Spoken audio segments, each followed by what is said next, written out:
Good afternoon, Gearheads, and welcome to the Speed City F1 pre-race show for the 5th round of the 2026 Formula One Championship, the Canadian Grand Prix.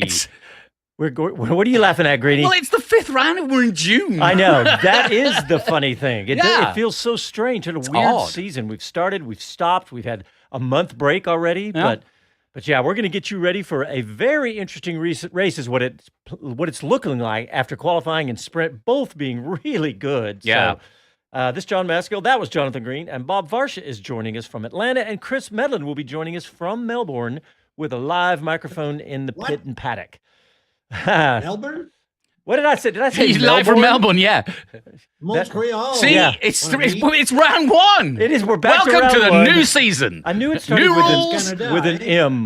Verstappen's still complaining, Yes, Montreal. and Haas are not going to score Melbourne. points. I don't need to hear it again. It's really pissing Oh, me God, off. it's really pissing me Thank off. you, Max. And we'll hear from Max later because he's been very, very vocal, by the way. Yes, he has. And to our Chris Medland. Yeah. Well, to Very good Chris- article. Yes, and to the world, by the way, telling everybody Yeah. what he thinks of every. I have some theories about that, and we'll All talk right, about it because okay. I got to hear from Laurent Mekies, the Red Bull team principal, Laurent Mekies. talking all about that. He was in the post-race show on F1 TV this weekend. Yeah. I mean, post-qualifying. Mhm. Man, I'm going to get every single detail wrong today. Don't worry. I tell you why. It's one hell of a day of motor racing. I There's know. so much going on. I know. I will freely admit I watched way too much Indy 500 getting ready for today's Formula One show. So, and by the way, what is the update? What's going on? How many laps are left in the Indy 500? We're under caution again because, of all people, Joseph Newgarden's just crashed. Oh, wow. Yep. So how many laps All left? alone? Amazingly all alone. He went to the low side and he was in about, fourth place, and Dixon behind him, and he maybe just went a bit lower than he usually would and got on some dirt, and the car just turned around on its own and smashed into the wall at turn 2. Well, and if you are joining us and you've got the Indy 500 going, we really appreciate you doing that because I know a lot of you are fans of both sports and would love to be watching both. Yeah, right it's a now. day of celebration. 72 laps to go. Yes, There we 72, go. There you go. There we go. That's a long way yet. Yeah, but you're right. Yeah, it is a day of celebration. It goes quickly. It's a day of remembrance. Sadly lost Kyle Busch, which I still cannot sadly comprehend, and to be honest. stunningly, Yeah. just it's just an incredible turn. lost. Yeah. Yeah, I mean, and a lot of people have been saying this is kind of a wake up call for all of us because Yeah. there's a lot It of was people pneu- that pneumonia. work like he does, right? Yeah. That work through being Being ill. not feeling well, and he did that, and to Don't his play peril. with pain if you don't have to. Listen to your body. Yep. That's exactly right. Here, That's here. exactly right. We've lost a great star of the sport. Yeah, for sure. And I know, Johnny, you do some NASCAR work for. Yeah, I'll be doing the Yeah. roundup of tonight's 600 tomorrow, and I think it's going to be a somber affair in that respect. Yeah.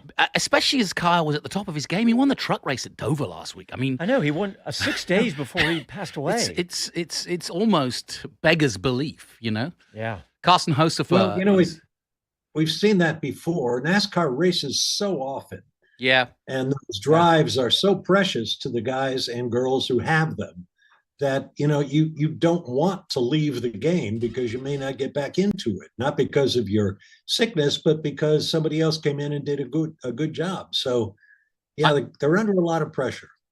Bob, I've got to bring this in here. I know we're talking Formula One, but I thought it was. I'm a big believer in sort of kismet or footnotes or whatever. He was asked by the reporter after winning in Dover. She goes, "Man, you looked as pumped up after that win as you have been about all your wins." And he's the most successful driver in all 3 categories. He's got more wins than anybody. And he goes, "Yeah." He said, "Because it feels that way because you just never know when it will happen again." I saw that clip. When's the last one? That was his last. That is clip. just staggering. Amazing. Okay, well, let's shift to Formula One, and Chris Medland has joined us from Montreal, not Melbourne. And Chris, first things first, what's the weather looking like there? Yeah. It's horrible, lads. Absolutely No. horrible. I'm not too bad in the sense of it's not going to stop us racing or something like that. But I've just walked outside actually, and just getting a face full of like spray. It's very windy and it's just drizzling non-stop. Now, it's not really wetting the surface. I think it's been like this most of the day. It certainly has been when I've been outside. But it's enough that it would make it greasy. And if it gets any heavier, it would maybe head towards being enough for having to use intermediates. But right now, I think we're still dry enough for slicks, just awkward. And the fact it's so windy does mean we could get some showers blown through as well. So this could be a very tricky day for the strategists. Yeah, Chris, I was going to ask you, one of the things I read, I did a sort of, a deep dive into the weather in Montreal, and it said that there wasn't as much chance come race time as there was yesterday, but they said the humidity was like in the 90s. So if there is rain on the track, I'm guessing that even though it may not be raining, it's still going to be really hard to get the temperature in those tires, given that it's going to be, like you say, windy and greasy and wet. Yes, absolutely. I mean, right now, enough people have umbrellas up. They think this is heavy enough to need an umbrella. I'm wearing a coat, but the coat is also because it's that cold, and it's noticeably different. We kind of halved the temperature from yesterday, and it's not just the slicks. The slicks will be tricky anyway to get them switched on, and I think you'll see, maybe some big moments for people on the opening lap if they're on slicks, and after any restarts. Not so much out of the pits, but yeah, when we have a spell that they might be going slowly out on track, then it could get pretty spicy. But if we have it wet enough that they need to use the intermediates or the full wets, well, then that's a different ball game, because that has been the big complaint from the drivers, is that the inters and the wets don't really work very well. You can't switch them on, you can't get temperature in them, so you can't get any grip from them, and you slide around like you're on ice. Well, they're not going to be helped by the ambient temperature here today either. It's not like Miami's rain would have been, where it would have been, 3 times as warm as this, if I'm talking in Celsius. It's fresh. My one hand that's out of my pocket to hold the microphone is getting cold. I'll put it that way. 59 degrees Fahrenheit by my data. Yeah, but the feel like must be 45, I reckon, something like that, because of the wind chill. It's strong, and feels like 48. There you go. So I wasn't too far off. But I will admit, I'm lucky enough that I've come outside now to basically do the weather report, and because I think we're still on the caution in the 500, so I thought I should tear myself away from the screen. But I get to go back inside to watch this on a television screen with all the timing screens and stuff. Once lights go out, there's photographers and people, trackside marshals and fans that have got to sit in this or stand in this for the next 2-3 hours. So I'm one of the lucky ones. Well, Chris, two things. One, you talk about the temperature drop. Here we are at the pinnacle of motorsport racing, and engineering is such a huge part of it. And that dramatic temperature change is got to have all the engineers scrambling, going. I'm sure they were predicting it, but still, they were predicting 70+ chance of rain. I mean, like 70%. Yeah. So my question, as I walked. Oh, I was going to say, as I walked out yesterday, when I finished working, and it was probably, 8 o'clock at night, and Lando Norris was leading. He was in the back of an SUV. Didn't know it was him until the window was wound down. And he was pouring out a bottle of water for some reason, big glass bottle of water that he wanted to empty out. So just pouring it out of the side of the window onto this AstroTurf that kind of lines the road off the island as such. And soaking the floor. And he went, just getting ready for tomorrow. And they were all saying that it's going to be, they were certain it was going to be wet today. Yeah. And it kind of is. Actually, I can do a live report here as I walk down the paddock. This is heavy enough that now the floor is going darker again. So this is wetting the surface as such. So yeah, this could cross over into needing those inters. I like Chris said, the window was wound down. I didn't think you were old enough to wind down a window, Chris. I was. That's a good one. I like that. Hey, Chris, you're a ferret, as they say in journalism. We mentioned this briefly, but let's talk about this again, because this could be a wet day, and we haven't had the wet tires used yet. But Gasly did make a very, very ominous comment in the press conference, which we mentioned yesterday, but I'd like you to kind of just tell the audience again, because it took me by surprise, because he said, you don't want me to tell you what it's like with the wet weather tires. You would be shocked. And I thought, yes, that's interesting, because I could tell he was not going to throw Pirelli under the bus. But what is your assumption then of what he was trying to get over? Well, where we're sort of helped actually as well was then Lewis Hamilton spoke a little bit later in the print pen and explained his own feelings of it because he's also tested the wet tyres for Pirelli. And he was saying that he gave them instant feedback that the low blanket temperatures that they use for the tyre blankets for intermediate tyres needed to be higher because you can't get the temperature into them. So you need all the help you can get for when you first put them on, because that will give you some grip, let you go quicker, you can keep the temperature in them. If you don't have it in the first place and you can't generate it, then they never work. And it sounds overly complex. People think, well, just drive faster, but you can't drive faster if the grip's not there. So it needs to be at a certain level of grip to allow you to drive that bit quicker, to then generate more grip, to create more temperature. And it's a self-fulfilling prophecy almost, or positive spiral. The same is true in the opposite. It's a negative one. If you can't get the temperature in the tire in the first place, you just slide around and you go slower because you're sliding around. And when you're going slower, you're putting less energy in the tire, less temperature, slower again, gets worse and worse and worse. So that's why Lewis was like, we need higher blanket temperatures for the intermediate tire. And he said they had been raised as a result, but not just specifically this weekend, just in general, but still not enough. He said the tire they've made was a tire made for the low blanket temperatures and designed to then try and operate from that low temperature initially. And they have failed to do so effectively. For the full wet, you're not meant to use tire blankets at all. And he's been pushing for them to be allowed to use tire blankets. I don't think we'll worry about the full wet today. I don't think the forecast and the look at the radar suggests we'll get anything heavy enough to need that. Drizzly. But I think... Yeah, I think the Inter could well be needed. Like right now, to be honest, I think you probably go out on the Inter to get round to the grid just to be on the safe side. Makes it bloody interesting, though, doesn't it? Hey, Chris, and it's amazing considering all week, they were saying it's going to rain Saturday and it's going to rain Sunday, and then they've been backing off. And my data says no rain in the race, and not until late tonight. But who knows? Breaking news, Bob. Yeah, the weather forecast was wrong. Breaking news. Everywhere. Everywhere, right. It's supposed to be raining here today. Here in Indy, everywhere. Yeah. Well, if you're looking for work like I am, you get on a job site like I don't know. Bob, you could do the weather as good as any meteorologist I've ever met. So there you go. Well, that's the thing. I get a lot of, you want to be a weatherman kind of. And you've got the hair to be a weatherman too, Bob. Well, yeah. Look what it did for David Letterman. Yeah, exactly. Heard him interview today. He did a classic Letterman, did David Letterman. Hey, Chris. You did a really good job of almost verbatim reading your own article from Racer. Yeah, fantastic article. Not reading it, but I have to read this quote that you put in here from Hamilton, because he says, ultimately, they've built a tire that works with these low blankets, and the tires don't work. So we're constantly battling the tires that don't work. Yeah. Literally, and even George Russell has been struggling with that. Toto Wolff admitted. Yeah. So this is going to be very interesting. We're going to get some moisture. Also, Charles Leclerc said that is his problem. Yet the day before, it was a braking issue. And then yesterday, he couldn't get anything, but it was mainly due to front grip. Yeah. Because we're 45 minutes from the start of the race. It's wet now, high humidity. It's going to be at least damp when they start the race. That's where I was going with all of this. So, it might not make any difference in that they still will struggle with whatever tires they're on to get temperature in them.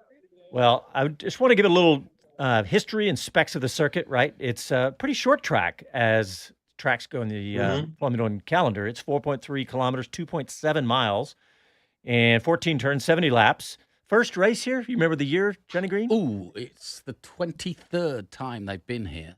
I know it. What do you got, Bob? You're 78. Yep, that's it. Okay. 1978. And who won then, Jill? I can tell you if I click this button. I think it was, 1978.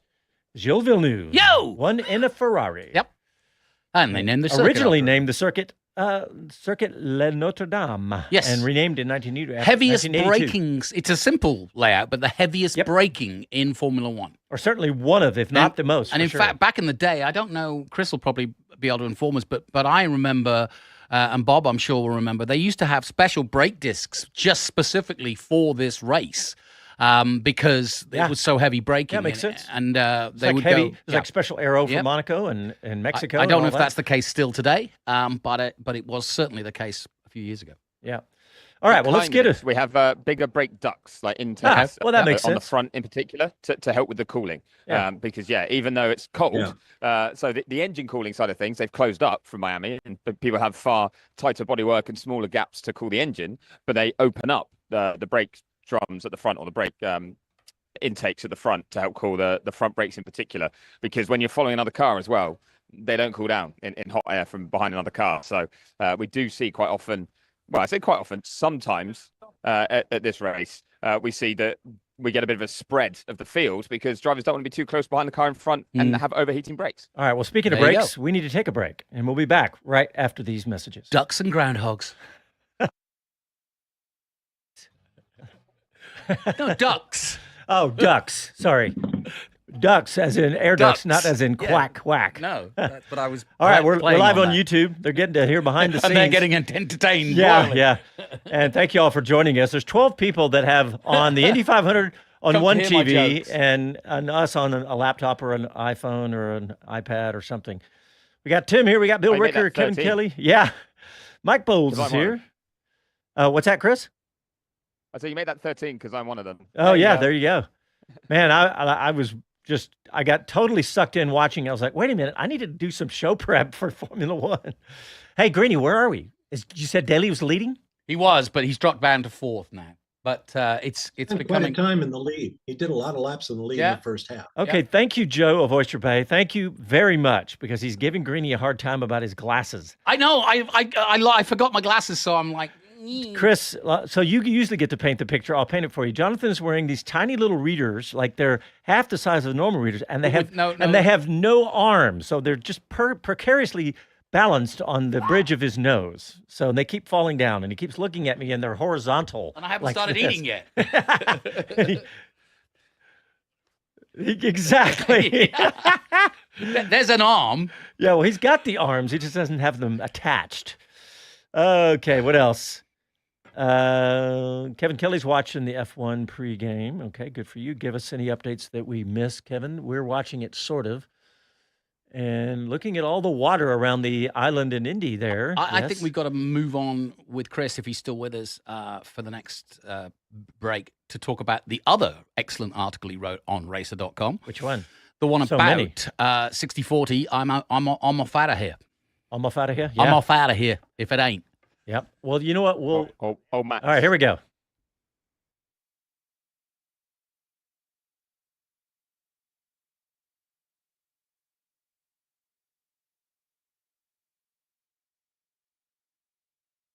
Hi, this is Max Verstappen, and you're listening to Speed City. Welcome back to Speed City, America's voice of Formula One. All right, welcome back. We're going to talk about Max Verstappen. And Casey, I'll give you a heads up. We're going to play this Max Verstappen clip in just a second. It's such a waste of time. It's very childish. Really annoying. Yeah, I think that's actually pretty appropriate for your own comments today, Max Verstappen. And Max has been really vocal. Imagine that. And talking about this whole year, right? We all know that. He's been talking about he's the in power a unique units. Position to be vocal, which is ironic. Well, yeah. He's clearly the... Well, Michael used to do this. Michael Schumacher used to do this. I can believe that. Yeah. I can believe Hamilton, not so much. And Casey, if you're ready, let's go ahead and play Max Verstappen to start this conversation. Hey, Max, just heard a few messages in that session. Looked like you weren't enjoying driving that car so much. Did it feel worse? Did it feel compared to what it been for the rest of the weekend? It's just everything is super confusing. You know, you honestly, I come out of this qualifying, I have no idea actually what was going on. Just because of every lap, you have other issues. You have more clipping, less clipping, sudden decrease in speed. And then besides that, I think what we did with the car was maybe not fantastic. It helped one area and then made another area worse. So he's just going in circles. So, yeah, not great. It's just so unusual because normally you guys, as the weekend goes on, you tend to find the right solutions. Do you think it's like processes? Do you think it's just... Yeah, but it has to do also with the engine. I mean, the whole energy management stuff, that is just a joke. It's super painful at the moment. You know, you try to push more, then you have less energy, it's clipping more, then you have to use a different gear. So you go slower in the corner, but faster in the next straight. It has nothing to do with racing for me. It's really, really frustrating. All right, hard luck, Max.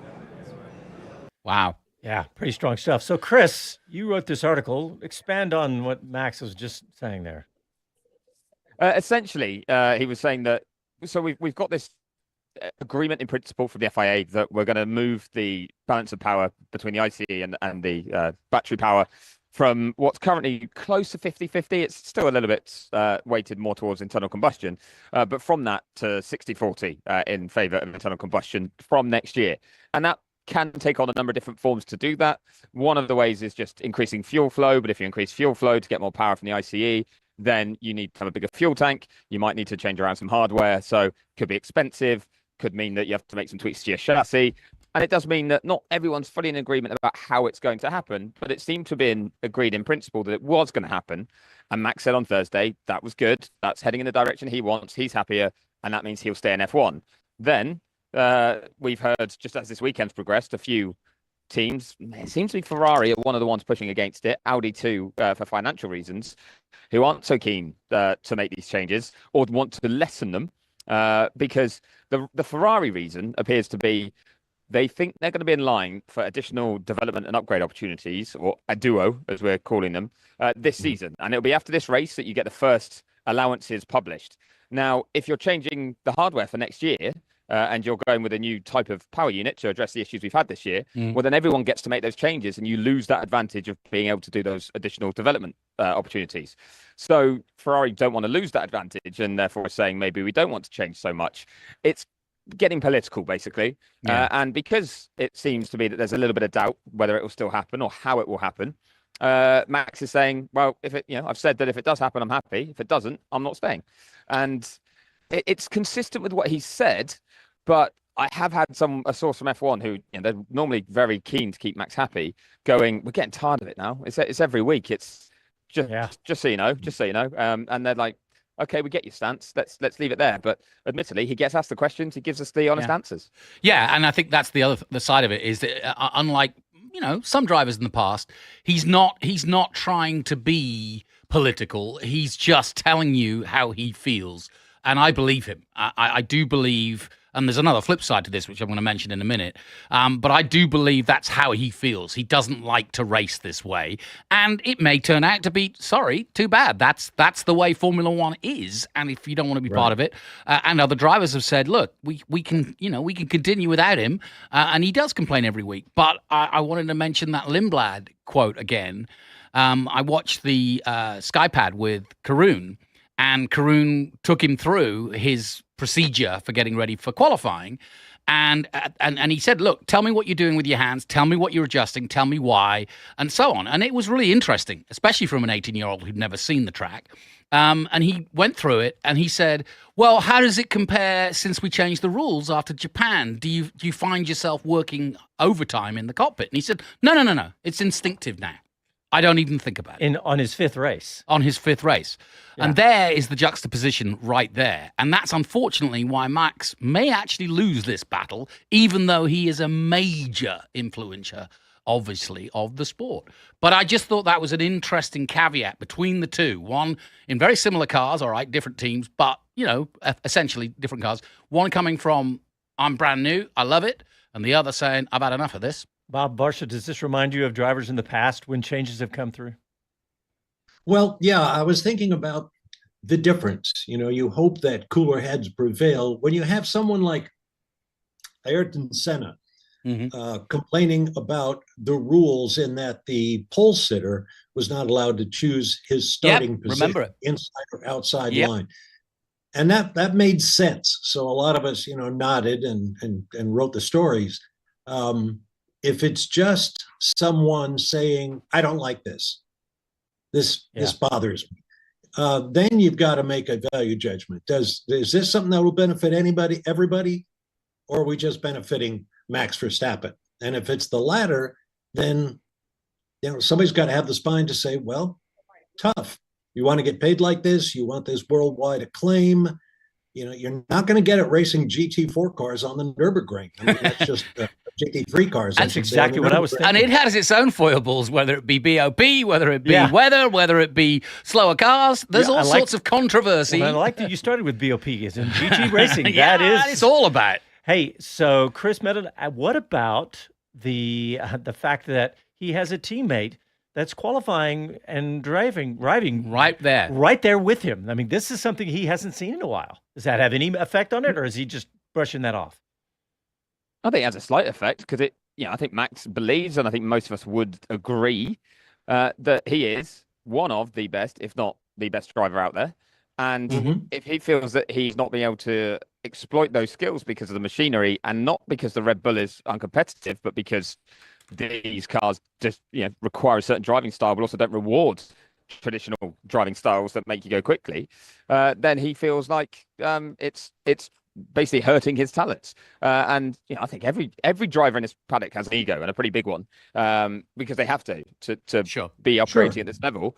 And his is getting hurt by that. Yeah, I would agree. But that said, even so, it looked like Isaac was going to out-qualify him yesterday for the whole session. And then we got to the final on a Q3, and out of nowhere, suddenly, bang, Max goes and pips him. Now, it was close, but he still got ahead. So it's all in there. We know it's in there. And I think that was probably maybe a slight kind of appeasing result in that sense. But he said it on Thursday when he was talking about staying in the sport. He said that shows it's not to do with the car and its competitiveness. They've still got the fourth quickest car on average.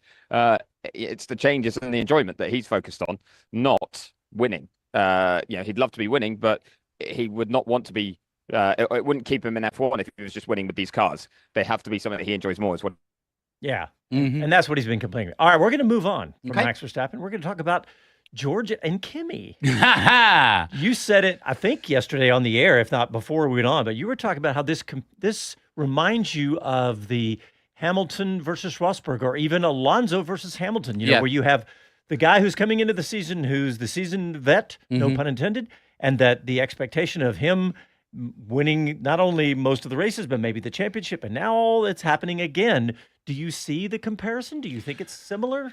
It was really interesting listening to Toto Wolff yesterday talking to the journalists about how he might have egg on his face throughout a lot of the season, simply because he now knows he's got two guys scrapping for the title, coming from different angles. One, a very experienced now team leader who's had to put up with not being team leader with Hamilton, but got the chance and is very much the coming man. So you could certainly see it as the Alonso Hamilton, because Hamilton came in and was a disruptor straight from the get-go.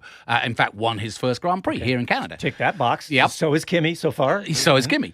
But this is almost a tastier battle, and it's more like a Rosberg Hamilton in that, I just think it's going to be really hard to manage for Toto because, his little boy is Antonelli, but he has brought George to being, and we saw absolute evidence of it yesterday, and we have all weekend. Those pole positions and the action on the track, he is putting his marker down saying, enough's enough. You want to beat me for the title? Fine. But you're going to have to work at it. So, Bob Varsha, Jonathan just said something. He said Toto's going to have a hard time managing that. But Toto doesn't look like he's having a hard time of anything right now, because part of him, first of all, he's got the fastest car. So his engineering team has killed it. Spot on. But also, he's the one that, has been babying and brought up Kimi Antonelli, almost said Raikkonen, Kimi Antonelli this whole time. And so, he's saying, well, I've been proven right here. So do you think that he is I just think he seems happier. Do you agree? Oh, yeah. And he's got to be careful what he says. And in a way, he doesn't have to, because he is not only handling Kimi, he is George Russell's manager. That's right. I forgot about that. That's right. So, there's a whole different dynamic there. He's the boss. He's your manager, taking the middleman out whenever you have a negotiation. So, George has got to play this carefully. And I hope he does, because, this kind of racing is what we want to see. I mean, as much as we all love the Indy 500, what I saw of today's race left me a little, it's a parade. A lot of people talking about fuel, managing fuel. Catherine Blake, fuel. She said, I'm just hanging back. Hanging back. We had 45 we had, in the top 5 all time for lead changes in a race. Yeah, well, they're, just passing each other.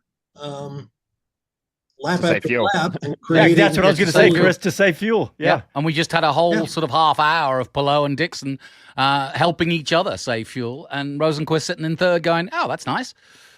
Yeah. It's, it hasn't been thrilling. Let's put it that way. Whereas, like the Saturday sprint we saw was pretty thrilling, and I think today's race will be too. Mainly for the reasons we've been talking about. It's hard on braking. It's a question mark when it comes to tires, particularly in these conditions of possible wet, very cold. It's it's going to be fun to watch. well, and I tell you what, the most telling comment by Antonelli, I mean, sure, he was being Italian and vociferous on the radio, and he pushed me off, but the telling remark was, so that's how we're going to go racing, is it? Yeah. And I just thought to myself, I just thought, wow. Let's hear that clip, because that was it. That was a very telling clip, and Toto jumping on there a little, saying more than Shut up. saying more than he normally would. So let's hear it from Toto Wolff yesterday. Let's check his flag. Yeah, if we need to race like this, then good enough. Kimi, now it's the fourth time to talk about this. We talk about this internally and not on the radio, okay? Yeah. Go ahead, Bob. 4 times, Kimmy. 4 times I've said, yeah, shut them up. But it does remind you of Alonso. Okay, that's how we're going to go racing. Okay, I know the rules now. I think we should just tell Bob to be free to use the F-bombs. Just we would kick our ratings up a little bit. Yeah. Bob, really? No one's heard Bob swear. He doesn't swear. Butter wouldn't melt in his mouth. Chris, you've been quiet. The Dutch TV coverage used to be like that. They would swear in their commentary whenever they wanted to, and it was highly entertaining. It was just acceptable over there. They're used to it. But, any time. I know they said the F-bomb was used when Max won his first race, crossed the line. Sorry, you said I've been quiet. I was actually fighting my way onto the grids, where, again, the drizzle's picked up again. It's still cold, but the track is dry. And I was actually paying attention as well. I had a great spot in the paddock for a while there, where I was at McLaren. I could watch the Indy 500 on one screen, and behind it was the laps to the grid on another. And Lando Norris, Charles Leclerc, and Franco Colapinto all went wide at the hairpin, locking up cold tyres, greasy track surface on slicks. 2 of them were on softs. Colapinto was on the hards, actually, on his way to the grid. But it just shows how tricky it is. Even then, they're trying to work out what the grip level is like. And it was tricky for them, really tricky. So I'm pretty sure as it stands, like the track surface is still dry enough. It will be a slick tyre race to start with, at least. But it is just going to not stop drizzling and making it kind of greasy for everybody. Oh, boy. All right. Well, we got to get a break in real quick, and we'll continue to get you ready for the Canadian Grand Prix right after this.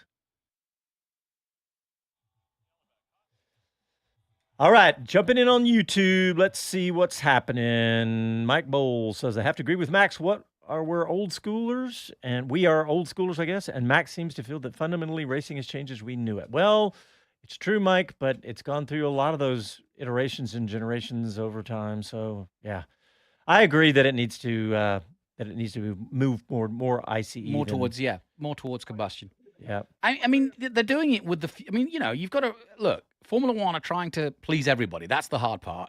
And they've gone to synthetic fuel. They're making inroads. They're trying to be carbon neutral. They're trying to be responsible, and they're trying to please the manufacturers. And I hate to say, but Max is only one guy, and unless the whole field say, we're out of here.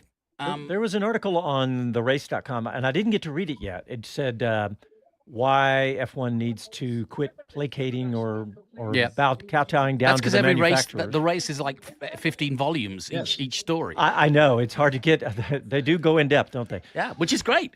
Yep. Let's see. Kevin Kelly. Here's some good thoughts from Kevin Kelly. Hamilton thrives on hard braking tracks. Yeah. That'd be nice. He's a different man this weekend, no question. Yeah. Yeah. What do you say, Chris? And I will say they do kowtow to the manufacturers too much. I will also say they're over officiating the racing. Yeah. That's why I was so glad we didn't see this, everybody called before the stewards when the 2 Mercedes drivers had that, kerfuffle. Yeah. On lap 6 and 2 others later in the race in the sprint. Let them race. Yeah. Chris, I got a question for you when we come back, and well, you can answer it now, but I've got a question about given the sort of how the track is, basically one long oblong. is all right? Ask it on the air. Yeah.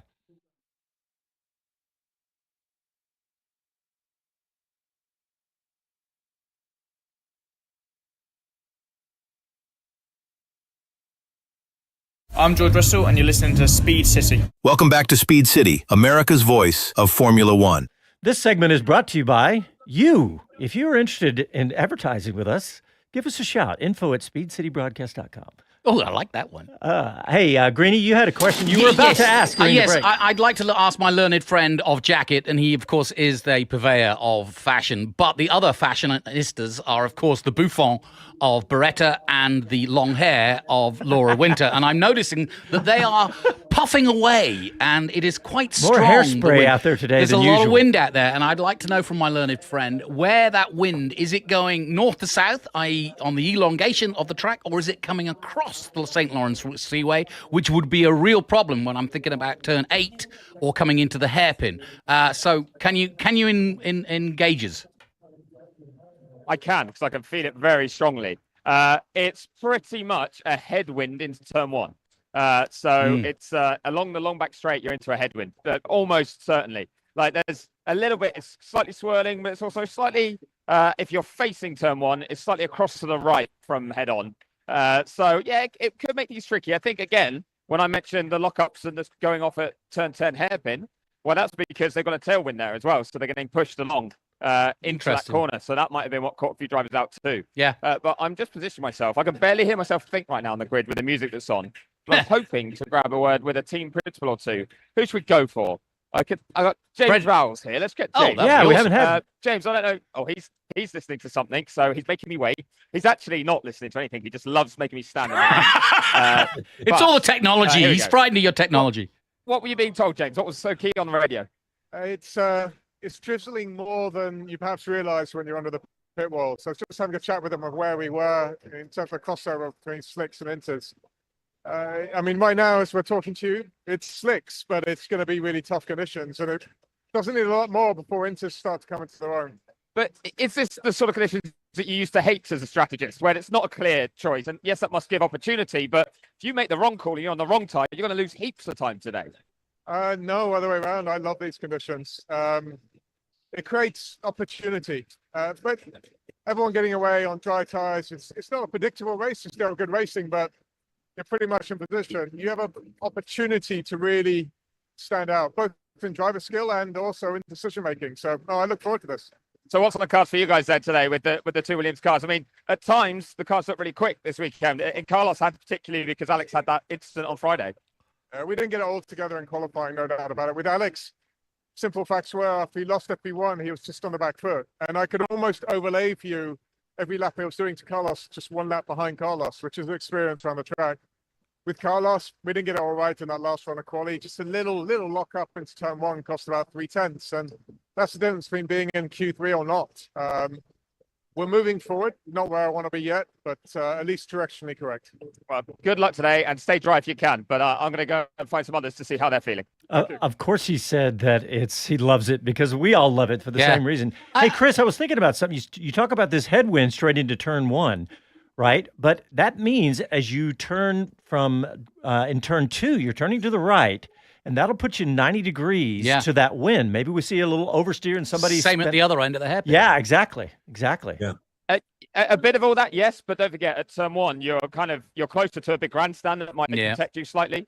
The same with the hairpin, although the hairpin's a bit more open. Right now, though, I'm still on the grid, and it's not exactly a small pit building on one side and a grandstand that's open on the other, I'll admit. But the wind is really, really strong here, as I might try and jump in, if I can, with Alan Permain, who's got a raincoat on, so you've made the right call here, Alan. Racing Bulls team principal. Firstly, before we talk weather, how good has Arvid Lindblad been this weekend? Fantastic. He's been exceptional. I did say to him at the start of the weekend, it's a sprint. It's going to be very difficult to get out of the sprint. Well, I said it's going to be impossible to get out of the sprint. Let's take it easy in these first sessions. He kind of did for half of P1, and then he was comfortable, and then he nailed it. And he had a fantastic both qualified sessions to be P9, but as good as we can hope for. Well, yeah, you're starting in the top 10 for this race, but the conditions are tricky. Very windy, damp. I mean, not quite wet enough for intermediate tyres, it doesn't look like. But how much is this going to be a race that's almost run from the pit wall, or how much are you just going to have to rely on what the driver is telling you behind the wheel? I think we're going to have to rely on both on the driver, but also on tyre data and to understand what window the tyres are in. You're right, it's not enough for intermediates. I was expecting it to ease off. It feels like it's getting a little bit more. As it is now, you would be on a dry tyre. The problem is it's so cold that the dry tyres aren't working very well. And already we saw yesterday in pretty normal conditions, it was hard to make the soft tyre work in qualifying. So it's going to be challenging. Is this one where you fear it or you get excited that something crazy could happen here? Ask me after the race. I will do. I'll come and find you. Good luck. Cheers. Yeah. Right. Talk about Arvid Lindblad. Yeah. I was thinking about the comparisons we were making before. So now you've got Lawson saying the same thing that Russell's saying, that Alonso said about Hamilton. Yeah. Lawson's going, dang it. Yeah. We've got a generational talent coming up right behind me. Yeah, and what it feels like. And you've got a guy in the hot seat, i.e. Verstappen, who's threatening to leave. And all three of the other drivers are going, oh, I'll have that then. Yeah. So much drama. Well, it's definitely drizzling. We've been watching the grid as well while Chris has been talking. The camera lens, The camera lens is definitely wet. But it is just drizzle. But I tell you, this is going to be a really tough one. I think going back to the Antonelli Russell scenario, right? So you've got to get out there on the formation lap, and you've got to get the tire temperature, especially at the front, right. Russell has been aware of this all weekend and has been complaining about it. You heard from Verstappen earlier. This is really going to see what Antonelli's got, because there's a lot of things. It is now down to the drivers in these conditions. There's only so much advice you can get. You've got to do it right, and you've got to manage it well. And I think the older drivers, the Hamiltons, the Russells, and the Verstappens are going to be obviously better at that because they've done it before. And the Alonsos. You can't say older drivers and not mention Fernando Alonso.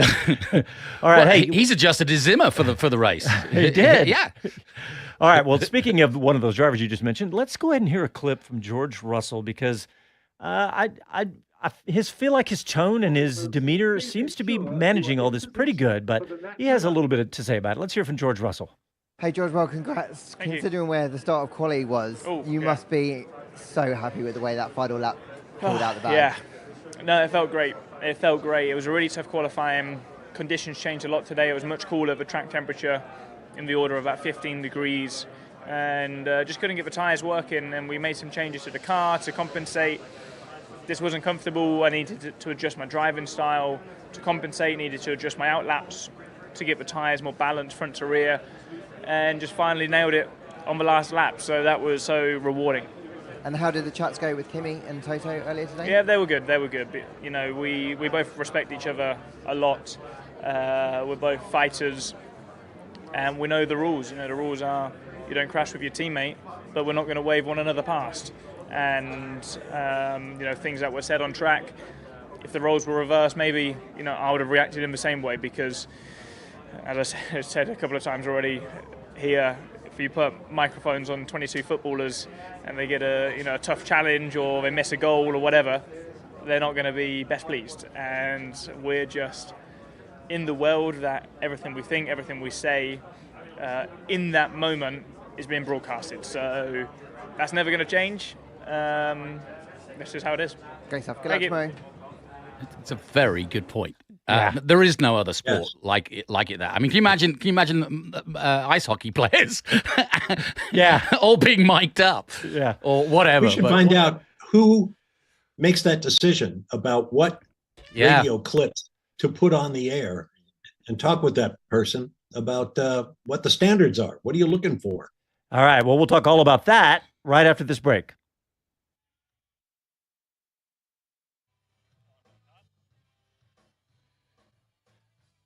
Okay, Chris Medland is begging me to give him an update on the Indy 500. Pato Ward is leading with 18 laps to go, and followed by Rosenquist, Armstrong, Grosjean in fourth, Ferrucci in fifth, Takuma Sato in sixth, Malukas, VK. Oh, go Dave O'Neill. VK in eighth, Greeny. I know. Pelot down in 9th. Wow. Colette, the rookie, in 10th. Wow. There's some great stories. How's Pato on fuel? Chris is asking. I don't know. I can't. I haven't got it turned up, but he's leading. What a story that would be if McLaren could win here and then put the pressure on Lando to win over there. Oh yeah, that'd be cool. So what's being deleted from all of our? Oh, I don't know. Tim's doing that. You mean on YouTube? Yeah. Yay, Tim! Good job, buddy. Apparently, there's some spammers. Oh, okay. They don't like my glasses, huh? Yeah, that's it. Has Stroll gone home? Oh, no, there he is. Speaking of that, Tim on YouTube says Lance and his personal umbrella guy. Daddy paying for that. Oh God. Okay. Bill Lance also is starting from the pit lane today, by the way. Is he? They made changes to their setup. They put new power unit components in, so it's a pit lane start. Wow, good job, Tim. Man, he's deleting these spam messages real time. I don't know how he's doing that. Good job, man. Yeah, and who is there anybody else with a pit lane start or problem? No, not as far as I'm aware. I can triple check it, but I'm pretty sure it's just Lance. Okay, Carlos Sainz went to the pit lane. Say again, sorry. Do I have that correct? Carlos went to the pit lane. I'm just checking. Who did the engine changes? All right, here we go. Coming back.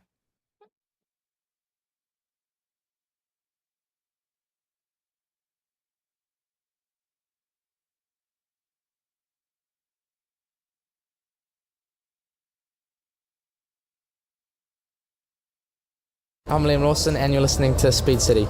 Welcome back to Speed City, America's voice of Formula One. All right, welcome back. And if you are listening, let's give them a quick update on the Indy 500 too, because I know that's coming down to the wire. We got 15 laps. Pato Ward is leading, followed by Rosenqvist, Armstrong, Malukas, Grosjean, Ferrucci, Pelot, Sato, and VK and Colette in the top 10. But great result for Colette if he gets there. He's a top rookie. Yeah. Wait, Rosenqvist just passed Pato Ward for the lead, so we'll keep you all updated on this. But let's go out to Chris. Chris, you were doing some research about what is happening out there about drivers coming to the pit lane. What's happening? It was just that Lance Stroll was starting a race in the pit lane. I was just telling the McLaren team on the grid how Pato's getting on because of what you were telling me in my ears. I won't repeat the word they used when I said he just dropped the second, but he's still at the front. It's all right. This is Sophie Almeida who was with Oscar Piastri. Oscar hiding under an umbrella right now, looking at his car. But it was just that Lance Stroll is starting from the pit lane. He's taken some new power unit components after some trouble earlier in the weekend, and he's just not had a smooth weekend at Aston Martin anyway. No, but he's the only one starting from the pit lane. Chris, so, you need to trade that Indy 500 information for an interview with Piastri. Yeah, there you go. I thought about it. I'm looking at him right now, though. But you know when these drivers are very much in the zone, the big one is his engineer. His trainer. He's an intimidating fellow, and he's there with the umbrella over him.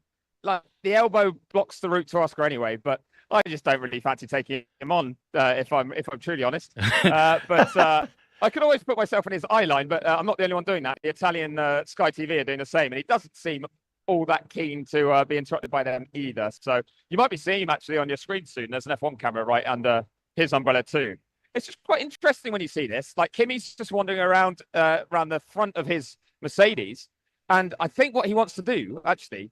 Kimi wants to go to the toilet, and all of the kind of guests and celebrities I say celebrities, but mainly guests, are going off a crash gate right next to his car. So there's a huge pile of people he can't get past. So instead of putting himself in the way, plus he's got to ask Toto if he can go, right? Hey, not Chris, anymore. They can just do what they want. Chris, 11 minutes to go. Just give me a tire check in your head. I know you can't see who's on what, but what do you think the front guys' top six will go on, and what do you think somebody, trying to hazard a guess, might do something different? So I think we're going to see a lot of softs and mediums. Okay. I think if you start on the hard tire, it's harder to get temperature in it, and if you do that, you could be in trouble early on. You've got to stay in this race. Now, the hard tire could be helpful in the sense of it will run longest. So if we do get any rain, like heavier rain, then you've got more flexibility about when you make your pit stop to get onto the intermediate tire. But if you've lost a lot of positions or you've not kept it on the island, yes, I said on the island again, then you're gonna be in trouble. And just to fire up the tire in these conditions, I think you've got to go soft or medium. The soft held on okay for the race itself yesterday. It's harder than it was last year, right? It is, yeah. It's a step harder. So, but we're seeing, like, I'm watching Ferrari now. They've just made a change in choice for Lewis Hamilton's car. They've just taken whatever tires they were going to start on, have come off the car, and they are switching to a different set of tires. Now, what I can see is I'm standing by Hamilton's car, and underneath it, the track is a totally different color. It is much lighter gray because it stayed dry. So you're starting to see the impact now of this drizzle. It's still very light. It still is not heavy enough that I think you want intermediates, but it might be enough that if they were going to start on the medium, they've thought, no, we need the soft because it's greasy. Interesting. I wonder if anybody's going to try a Marcus Wingelhock at the 2007 German Grand Prix at the Suchleife at Nürburgring. Remember, he went around, and on the end of the formation lap, he came in and switched to wet tires from dries, and then took off, and everybody went off the racetrack when the skies opened in the wet, and he wound up being first on the grid for the restart. So he's the only driver in history to start last and first in the same race. And not dissimilar. Yeah, not dissimilar to Jenson Button here in Montreal in 2011. In Montreal. Yep. When he did exactly the same, came from 21st and literally got past the top three, including Vettel, in the last couple of laps to win the race. Yeah, and Chris, we had somebody try something like that in the last couple of years in F1. Who was it? I can't remember now. Well, what I'm remembering is when we had what was meant to be a wet race start, and Lewis Hamilton was on pole position in Hungary, went to the grid on the intermediate tyres. Everyone else was like, well, it's drying out too quickly. We need to slick straight away. So they all came in the pits, everyone except Lewis. Yep. So Lewis was the only one on the grid. Yep, everyone else in the pit lane changing to slicks. I don't think we're going to quite get that because, it's not, as far as I'm aware, not been declared a wet race. But it is definitely damp. You can really feel it and see it. And I'll admit, I'm pushing my luck. I'm still in the middle of the grid when I should be getting off it. But I'm watching all of the teams scrambbling for which tyres they're going for. So I don't think they know for sure what they want to use. That's why I asked you that question, because I thought that it was going to be like that. 8 minutes to go, and they don't know what tire. That is awesome. Like we got a nice overhead shot. We can literally see the consternation. Half the people trying to get off the track, the others going, I'm not leaving yet until I've decided. Yeah, the television camera looks dry right now, but there's certainly lots of wind, like you were describing, Chris, and everything covered up, all the cameras and everything. Yeah, it's still drizzling away like this, and if anything, it feels like it's getting slightly heavier, but it's still so light that I genuinely can't call it, because we are on that weird crossover where the track's surface is dark enough that says to you it's slippy, but there's nothing that's going to be standing water. It's nowhere near that level. But also the wind's dropped right now in the pit lane. If you're on the grid, it's very strong. If you're in the pit lane, it's not. So for those that sat on the pit wall, it seems much more stable than it really is out there. But I'm behind the Williams pit wall right now, and they've got their radar up. And I'm going to naughtily look over their shoulder to have a look. And it's nothing too heavy, but it's still completely enveloping the whole area. You know, there's clearly just moisture in the sky, in these clouds around us. And it's whether it wants to spit, whether it wants to drizzle a bit harder, or whether it wants to stop. It's going to be so tricky for the drivers out there. Every lap will be different. But the good news is it's Montreal. Yeah, but the good news is the trees hold the water in, but the rain, the wind will dry it out if it can get to part of the racetrack. But I'm guessing, following on from our conversation, it's also not Groundhog Day weather. They don't want to come out the burrows and this kind of stuff, do they? Let's hope so, or not, as the case may be. Yeah. Hey, does anybody know who's starting where in this race? I was just looking at that. We haven't done the Varsha grid yet, Bob. Can you do it in 2 minutes? No, but here we go. Here we go. George Russell in the Mercedes, the defending race winner and pole man, going for the Sprint GP weekend sweep. Next one, Kimi Antonelli in the other Mercedes. The point later got the short end of 3 attempted passes on Russell in the sprint. The last cost him second place. He's looking for his 4th straight victory, which would be historic. Row 2, Lando Norris in the McLaren, a 10th and a half, that's all, behind Russell, and second in the sprint yesterday. Next to him, Oscar Piastri in the other McLaren, the team with more wins than any other on the circuit, who hasn't won here since 2013. Row 3, Lewis Hamilton in the Ferrari ran close to the front in the sprint before taking to the grass and falling back. a key mistake on his qualifying lap. Next to him is Max Verstappen of the Red Bull, who complained that his car is bouncing at the rear and the front tires won't switch on. Last seen doing a rain dance with Chris Medland in the garage. Row 4, Isaac Hadjar for the Red Bull team, fastest in Q2, then said he threw it all away in qualifying 3, but he says the car is the best it's been for him this season. P8, Charles Leclerc, the Ferrari, said before qualifying that this has been perhaps the worst weekend of his career. Yeah. He finished 5th in the sprint, but he still doesn't trust his brakes, he said. Row 5, Arvid Lindblad of the Racing Bulls. The kid just keeps on coming. Second Q3 appearance of his 5-race career. P10, Franco Colapinto for Alpine, who outran his teammate Pierre Gasly in qualifying for the second straight race and made Q3. Happy birthday to him, by the way. He's 23 on Wednesday. Row 6, Nico Hulkenberg, P11. Actually, he's Mr. P11.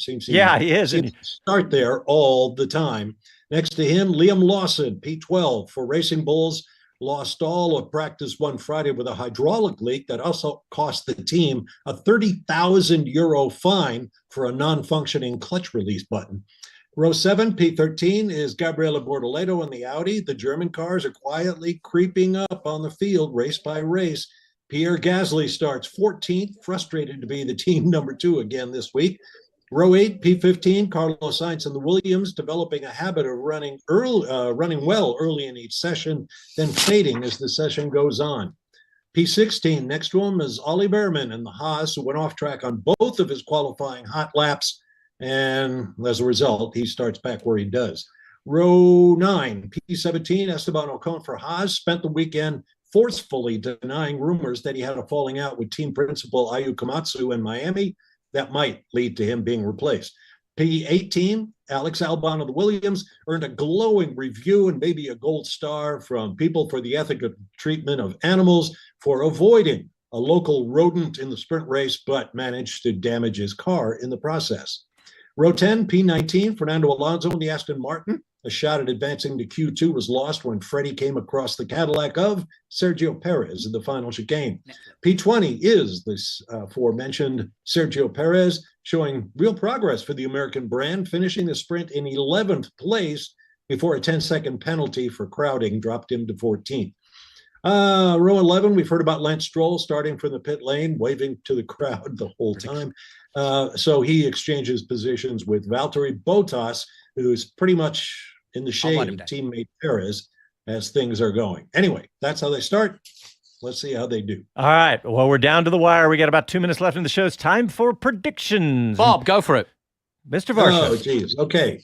I see like the sprint, Russell, Norris, Antonelli. Okay. Chris Medland. I'm going to go Russell, Hamilton, Piastri.